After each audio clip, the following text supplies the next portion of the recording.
Bonsoir et bienvenue dans Planète Locale, le magazine environnement de la rédaction. Alors la semaine dernière, pendant quelques jours, les températures étaient proches des 30 degrés. Aujourd'hui, il en fait presque 15 de moins. Le thermomètre joue au yo-yo et ce n'est pas la première fois. Mais comment l'expliquer? Doit-on s'y habituer? Quels effets ces changements brusques ont-ils sur la faune et la flore? Nous en échangeons ce soir avec Patrick Marlière, directeur général du bureau d'expertise météorologique Media Weather, et Vianney Fouquet, guide nature au conservatoire botanique de Bailleul. Bonsoir messieurs, merci d'être avec nous. Bonsoir à vous aussi, Glantine Puel, journaliste chez Terre et Territoire, qui nous accompagnez. Alors, en termes de météo, de nombreux records ont été battus dans le Nord et dans le Pas-de-Calais. Vous me disiez, des records on en bat tous les jours. Mais là, entre le 30 et le 1er mai dernier, il y a des villes où il n'a jamais fait aussi chaud à cette date, Patrick Marlière. Oui, effectivement, c'était ce côté un peu surprenant de ce phénomène. On en parlait évidemment, c'est une situation météo à laquelle il va falloir s'habituer et qui était présente avant, donc c'est pas nouveau en soi, mais les phénomènes sont toujours amplifiés. Donc on a ces fameuses dépressions qui se positionnent au large du Portugal, qui font remonter de l'air chaud du nord de l'Afrique, et ces fameuses plumes de chaleur remontent aujourd'hui jusqu'aux pays scandinaves et enveloppent évidemment les Hauts-de-France. Donc sur nos régions, on a ces épisodes de très forte chaleur, et ce yo-yo des températures, ben oui, on le subit directement avec un mercure qui s'est envolé pendant quelques jours avant de retrouver, comme pour aujourd'hui, des températures un peu plus conformes au normal de saison. Mais du coup, vous dites ce n'est pas nouveau, donc ça existait avant, c'est juste ça remontait pas si haut, c'est ça la différence? C'est ça, mais pas de telle ampleur, parce que aujourd'hui, il n'y a pas, depuis quasiment 2 ou 3 ans, on parle toujours de ce fameux sable du Sahara qui remonte. C'est l'effet aussi de ce même phénomène. C'est-à-dire qu'il entraîne en altitude du sable du Sahara, qui remonte aussi jusqu'aux pays scandinaves parfois, sur nos régions. Donc on le retrouve parfois sur nos voitures un petit matin. Mais effectivement, c'est souvent accompagné d'une vague d'air chaud assez importante. Et c'est ça qui est surprenant, parce que ces vagues d'air chaud sont de plus en plus importantes. Et Vianney Fouquet, quels sont les premiers effets qu'on observe sur la nature par rapport au dérèglement climatique? En tout cas, par rapport à ces vagues, ces épisodes de chaleur, ces 10 degrés de plus par rapport à la normale de saison. Il y a une forme de roulette russe écologique. C'est-à-dire que le vivant doit se réadapter à une vitesse assez faramineuse. Du côté du monde végétal, ces dernières années, la production des feuilles, des fleurs est beaucoup plus précoce. Et la perte des feuilles chez les arbres est beaucoup plus tardive. Les automnes sont toujours plus longs. Donc l'activité des plantes est plus longue, l'activité photosynthétique de production de sucre, tout cela dans un contexte de stress hydrique, avec moins d'eau. Donc forcément, il y a un moment où ça coince.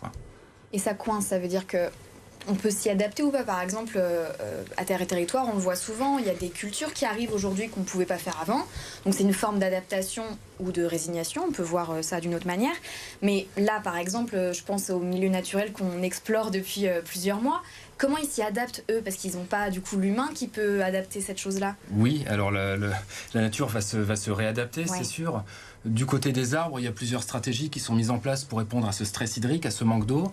La première, c'est de se débarrasser de ces feuilles précocement, parce qu'une feuille, ça consomme de l'eau, pour l'activité photosynthétique notamment.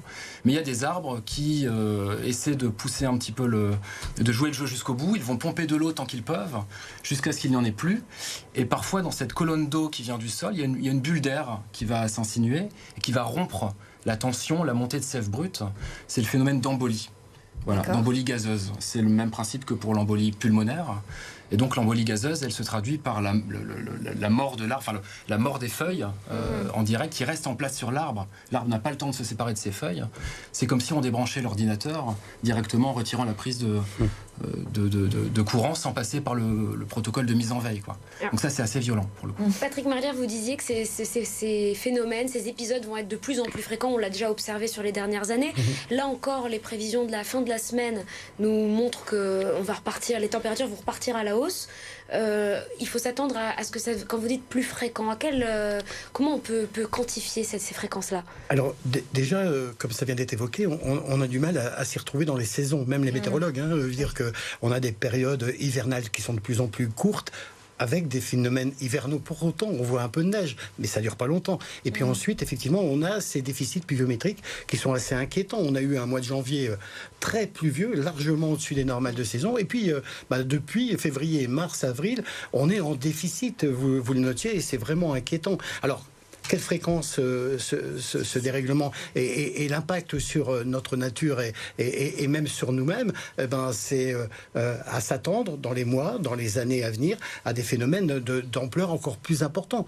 Là, on surveille actuellement l'intensité et la fréquence des orages et des grêles. Il suffit de se souvenir des grêles de Paris il y a ce samedi. Là, donc, on va être confronté à ça certainement au mois de juin dans les Hauts-de-France et un peu partout en France. Les orages sont aussi de plus en plus violents. Donc là, il va falloir aussi malheureusement composer avec ça pour essayer de lutter contre ces phénomènes de grêle. Et je peux vous dire que dans notre région, tout le côté économique va être impacté. Alors, il y a le côté agricole, bien évidemment. Il y a le côté du bâtiment qui est aussi directement impacté. Et je peux vous dire que par rapport aux autres années, jamais avant, on ne mettait dans les intempéries pour les chantiers du bâtiment les fortes chaleurs.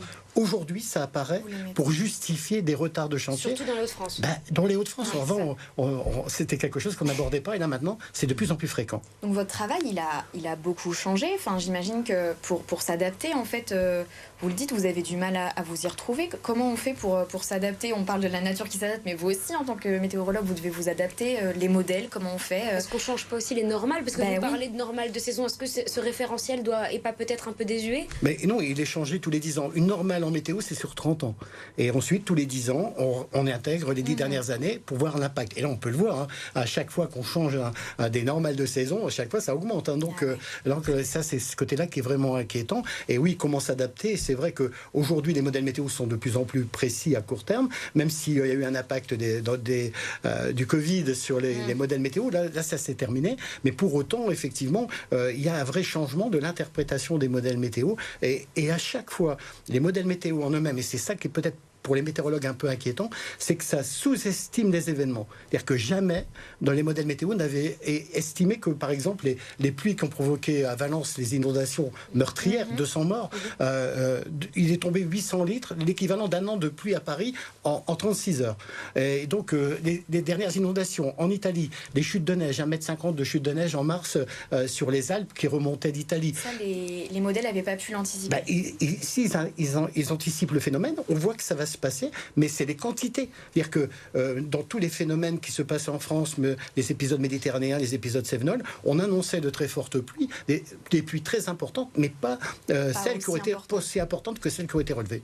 Vianney, comment au Conservatoire botanique à Bailleul, vous arrivez à alerter le public aussi sur ces questions-là? Parce qu'il y a un travail de pédagogie aussi. Oui, bien sûr. Oui, il est important d'embarquer tout le monde dans cette question-là, ça c'est évident. Et les arguments qu'on reprend, qui sont viables pour le coup, c'est de retravailler sur la continuité des corridors écologiques qui permettront aux espèces de migrer d'elles-mêmes globalement vers le nord pour répondre aux contraintes de ce dérèglement climatique, et puis de préserver la diversité des milieux naturels, parce que les milieux naturels stockent du carbone. Une forêt, ça stocke du carbone. Les arbres stockent du carbone dans leurs troncs, dans leurs branches. Une prairie, ça stocke du carbone au niveau des racines. Les tourbières stockent une quantité de carbone phénoménale. Donc voilà, on voit à quel point le dérèglement climatique et la préservation des milieux naturels sont intimement liés. Une réaction dernière, le mot de la fin? Oui, il va falloir affronter ce dérèglement climatique et arrêter de croire qu'il ne se passe rien. Non, le bouleversement climatique est en place et il va falloir lutter contre ça. Merci beaucoup Patrick Marlière, directeur général de Media Weather. Merci Vianney Fouquet, guide nature au Conservatoire botanique de Bailleul. Merci Églantine Puel, journaliste à Terre et Territoire. Je suis allée vite nous avoir accompagnés. Nous reparlerons également de ce sujet pour aborder, comme vous le dites, les moyens pour lutter contre ce réchauffement climatique. Merci de nous avoir suivis ce soir et à la semaine prochaine, toujours dans Planète Locale.